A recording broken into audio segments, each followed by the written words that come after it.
Wait, Anta's inside a giant bubble? How did this happen?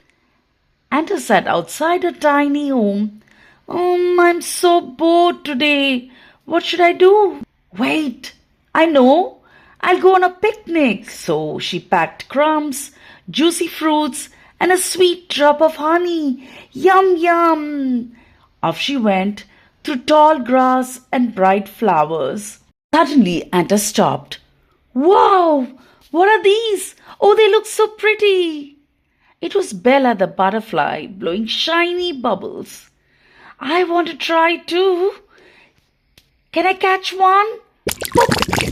Oh, pop! Pop! Why?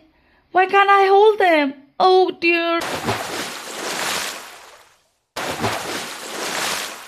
Oh dear, Anta. And in that confusion, she blew a big bubble. Wait, that bubble?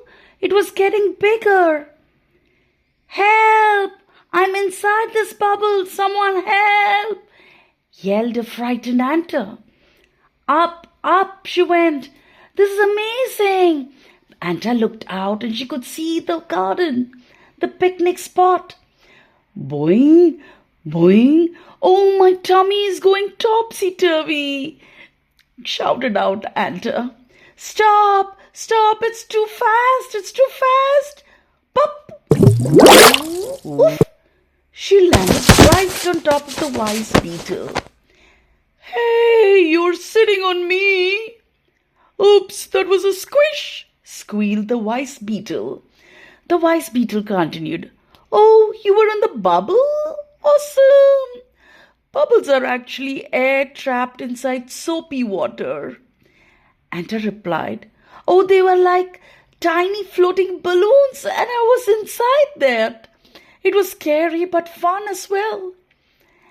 Anta, Bella and the wise beetle had fun blowing bubbles together that day. Big, small, shiny. They were floating everywhere. Best picnic ever, Anta said. Have fun making bubbles at home, you little listeners. Bye-bye.